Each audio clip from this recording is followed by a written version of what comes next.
Hey there, good morning. I am joining you this Saturday. Trying to get my cameras going here. I'm joining you this Saturday morning to talk about why you deserve a sabbatical. So, what is a sabbatical? We're going to talk about that. We're going to talk about what is a career break and why. And I am doing this topic because it is aligned with a chapter in a book that I wrote that was released this week. And I'm going to tell you about how you can get a copy of this book and this chapter.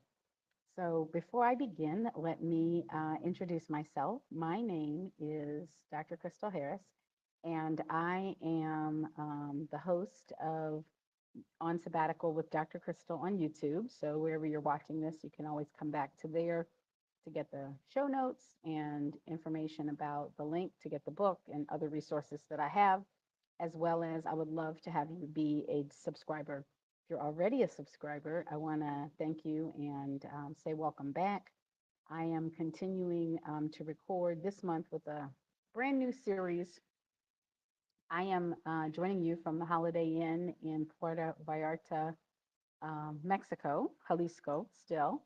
And tomorrow I'll be returning to Guadalajara to a different Holiday Inn. So it's been a wonderful time here. I've been here just under 2 weeks, and I am so glad that I came. Puerto Vallarta has been amazing. I've met some incredible people, had great service, comfortable nights, really wonderful Airbnb experience, which I recorded from last week. I decided to record outside, so I do hope that the outdoor street noise is not going to be too much of a problem. And it is really humid here. It wasn't so hot an hour ago or 30 minutes ago, but the heat is picking up. But I'm going to push through. I think this content is maybe 15 minutes. So if you see me grab the fan or dot my forehead, just know that it is already 84 degrees and humid here on the coast, but it's incredibly beautiful.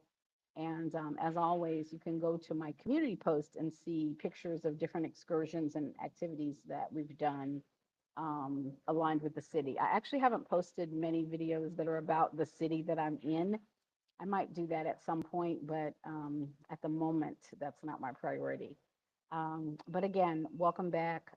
This channel is for you if you are a woman or a professional over 40 from an underrepresented group who feels like you have given your all, certainly more than your fair share to your employer and to your institution, and have felt burned out. You're busy, you're doing a lot of things, but are not necessarily getting um, compensated or the respect or recognition that you deserve for your contributions. And that means that you may feel busy and broke, as the expression says, or you may also feel stressed and burned out. So it's really important for people who are going through that to have support. And so the mission of this channel is to support that population of people. This is important to me because this was my story. I spent 9 years, actually was in higher education for 18 years in one institution. And before that, I taught at my alma mater. And I'll be honest with you, there were a lot of things that I didn't know and that I learned the hard way after years of doing it the incorrect way. So I consider myself a career strategist. I love to reach out and share what I've learned. And um, I have a podcast where I've interviewed other people who've had similar difficult transitions in higher education that they've learned from and then been able to turn their careers around in a way that brings them peace and joy. And I'm really excited to share that. But let's get into today's content, which is why you deserve a sabbatical. Um, have you ever looked around and thought, I'm doing everything right? So why, oh, why? And I feel like everything is so wrong. I'm overworked. I'm burned out. I'm definitely excelling in terms of my actual obligations. My performance reviews are great. I have great relationships with my colleagues, maybe even your boss and your boss's boss. That was my case. And I wrote a chapter called You Deserve a Sabbatical. It came out in a book called Girl, Your Brand's a Big Deal. It's an anthology from women entrepreneurs about the ways that they're surviving and thriving in the business world after, lessons learned, success stories. So I want you to have productivity, but have it with peace. And the truth is, we live in a world that really praises overworking. And it's easy for you to think that because you are busy and because people are asking you to do things, that maybe you are getting the results that are expected. However, my personal story, if I could just share a minute, and I think I share some of this in the chapter, is I had a colleague reach out to me and tell me that I was one of the few people. One of the reasons why I was so popular and people were going to me doing things was because they knew that I would never ask for compensation. I would never ask for additional stipends. I would never really require anything of the people who were asking me in turn. So there's nothing wrong with being a person who, I apologize for the background noise. There's nothing wrong with being one of those people who can be counted on to get things done at a high level and even being popular to being asked. But you need to have standards for yourself in terms of what you allow yourself to be roped into, particularly if there's no real benefit in it for you, that the other person is getting everything. And so what was happening is when I started recognizing that I need to pare back from some of these roles, is I was responsible for 6 or 7 things. And as I started paring back for them, nobody said anything. The world didn't end. I was still respected. I was still, treated as a high contributor. And I think particularly when you're over 40, and in my case, over 50, you definitely are at a place where you can not be the A plus plus performer and not be on every committee, not be the head of every project.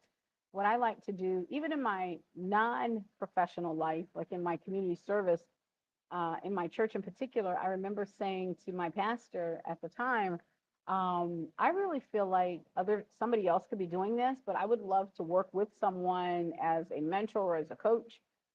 Instead of being the chair of this, I would be happy to support someone else so that we're building leadership amongst, young professionals. And by young professionals, everybody who was running anything was over 50. So by young professional, we meant 30-year-olds. So we're not talking about 20-year-olds, but 30-year-olds. So, but the point of today is, what if instead of pushing harder and taking on more, we decided to take on less, but to only take on the things that are important to us and to pause. So instead of pushing through, we're going to learn to press pause. And pause is a very powerful strategy in your personal and professional life. So next, I want to talk about what is a sabbatical. So a sabbatical and a career break are used interchangeably in a lot of spaces, particularly if you're part of the Exodus Summit community, which I am. I know I use these terms at times interchangeably because I've heard them used interchangeably. And in some cases, a sabbatical can be a career break, and then sometimes a career break can be a sabbatical. It depends on how they're defined. But I guess I wanted to go on record somewhere and just share sort of where I stand on these issues. So to me, I like the term sabbatical from its original meaning. Many of you all know that I am a Christian. I definitely feel aligned with um, the part of my life that, I'm sorry, I'm looking for the notes that I wrote. I definitely feel aligned with a part of my life. I've been, as the old folks say, a church girl. I've been a God's girl. I've been a pastor's wife. And now that I'm traveling, there are a lot of things that I really miss, but I'm still really committed to spiritual growth. But the original word of a sabbatical comes from a biblical concept of Sabbath being a day of rest and the seventh day. And there were other practices that were based on the rule of seven that are in the Bible. A sabbatical year, or Shemitah in Mosaic law, based on Leviticus, says that where every seventh year the land was to lie fallow and recover, and that debts were to be released. And so that has important financial implications for societies at that time as well. And this practice emphasized rest, renewal, and a break from routine labor, not just for the land, but also for the people who worked the land. And so when I think of sabbatical and career break being synonymous, and the idea that if you're a woman over 40, you've probably spent 7 years in employment or more. But you could be 27 and have spent 7 years of labor and perhaps also deserve and need a sabbatical. So I'll leave that to you. However, I want to say that today's professional in higher education uses the term sabbatical to mean something different. It's an extended leave of work where a sabbatical means you're going to return to that job and they are going to pay you full or part of your salary based on how long you're going. You often write a proposal around what is the professional development work that you're going to complete during your sabbatical. And often, if you take a sabbatical, it's something that's earned based on the quality of your proposal, and not necessarily everybody gets one. So, again, it's based on professional development as well as personal growth, but it's also an exploration of a field where you and the university or the institution or the company is going to benefit. What we found lately is that career sabbaticals also happen in corporations as they attempt to attract younger workers and to retain loyal employees. Um, you can check your handbook to see if your company has a policy where after you work a certain number of years, you're entitled to so much time off. You can also I believe, the reason why I think sabbatical is appropriate, no matter how much you've done, is if you know you've been an overperformer for a long period of time, or you're coming off of a series of big wins or a big win within your institution, within your industry, you can write a proposal to your employer and to HR to give you a sabbatical where you work and return to your job after a period of time. It may not be the traditional sabbatical where you get a whole year off. It might be 6 months, it might be 3 months, but you definitely need to comb through with your mentor or with a strategist the policies and the practices at your institution, because just because there's not a policy doesn't mean they won't create, because companies do what benefits them all the time. If you make it sound like this is going to be a benefit to you and you're willing to come back and perform um, something that's going to benefit them, then that is where a sabbatical is going to be significant. So it's basically a policy that can be in your employee handbook, or a practice that you can begin to advocate for yourself and others at your institution. So just because it doesn't exist doesn't mean that you don't deserve to have it, I guess is my point. But the main difference between a present day professional sabbatical or career sabbatical is that you're promising to come back to that job and deliver something.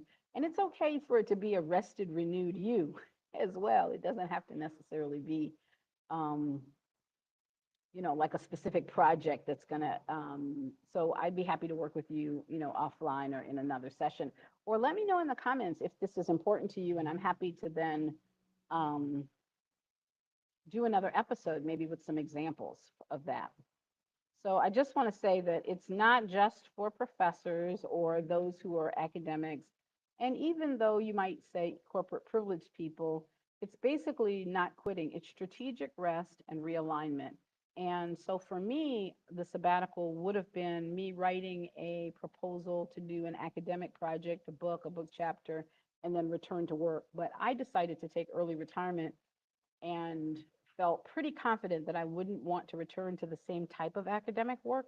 So it was worth it to me. But I still call what I'm doing is a sabbatical, because it resonates with, to me, the spiritual intent of a sabbatical, which is after a period of completion, 7 years, the number of completion, to do something purpose driven and intentional that's both for your personal growth, professional development, rest and rejuvenation. And for me, at this point, it's been 13 months since I started my sabbatical, and I intend to be gone another year. I will probably start working somewhere in the second year, at least part time, in addition to my business and my YouTube channel. But I'm exploring a transition that will lead to a new career path, new collaborations or projects, including a book that I'm working on. And I will, not necessarily be returning to the same type of work, but some type of work. So, what is a career break? A career break is an entirely different thing. Well, I shouldn't say entirely. It's different in that you generally sever your employment, and the purpose of your career break could be to do the exact same things you would do on a sabbatical, but you don't have an intention of going back to that industry or to that specific employer. The career break is also a place where A lot of people will say, I'm going to transition to being, to opening up my own business and being an entrepreneur. In which case is another reason why this book that was released this week, Dr. Sade Adu, one of my business coaches, is the editor and co-author, and there are 9 other amazing women who are also featured chapters in the book. And it is a book that's really designed to help support people who are current entrepreneurs or future entrepreneurs, female business owners. And even if you're not a business owner, there's a lot of life lessons and nuggets of gold that you would really appreciate in that book.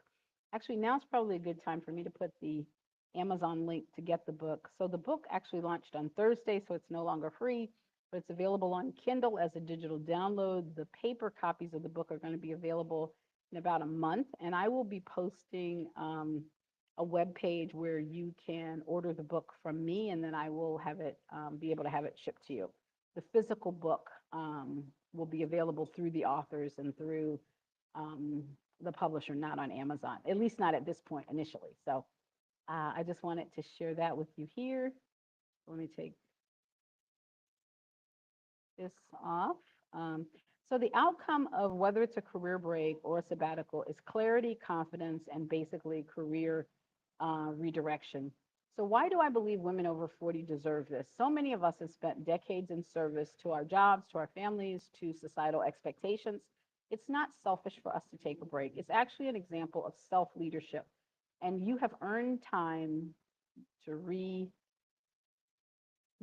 your commitment to yourself in terms of what do you want from this next chapter in your career. I think life after 40, life after 50, and in my case, as a person who will be turning 60 next year, I definitely feel like every decade, and certainly every 7 years, but at least every decade, there's so much that's going on in the world right now. There's no advantage to you grinding at the same way now that you did in your previous decade. So in chapter 7 of the book, I write a lot about giving ourselves permission to take a break, giving ourselves permission to redesign success. One of the first things that I did, I'll be honest with you, was I redesigned what my job looked like in my current job with my current boss and her boss. I basically went in and said, these are the things I'm doing, and I'm going to step down from these roles. And there were 3 things I stepped down from, and I still had a full-time job. And I began to work on projects that were really interesting to me and that were really passionate to me. And they didn't even know that I had planned to early retire when I when I had that conversation with them. So sometimes what we also have to do is really feel drawn to a specific project that we want to work on and say to our supporters, a circle of influence, this is what I'm going to be working on, which means I won't be doing this, this, this, and this. So I talk about that in the book, as well as offering practical strategies for how professional women can really renegotiate and reimagine what it is to be free and what freedom looks like. So I guess to wrap this up, because I think I've gone on longer than 15 minutes, as I just want to encourage you to consider the idea of a sabbatical. If you're already considering it, but you don't know how to do it, just think about, when was the last time you took a pause on purpose? When was the last time that you took a vacation that wasn't about running around seeing, not to say that I haven't seen my fair share of castles, museums, water, sunrises, sunsets, beach days, all the things, amazing food experiences, historical towns, because you've seen me share them with you. But the reality is, the purpose of a sabbatical is not to do those things. I do those things because I'm now free to be able to live a life that's not burdened with a full-time job that's not even 40 hours, it's more like 65 hours. So what are the actionable steps for planning? First one is you got to decide to do it, and then you have to start setting aside that nest egg to be able to support it. And one of the things that I learned very quickly, and I heard other people say, and I honestly didn't believe it, when you decide that you're taking a sabbatical and you put a date on it and you begin that little nest egg, it could be a coin jar, it could be a water bottle, extra change, start however and wherever you have to start.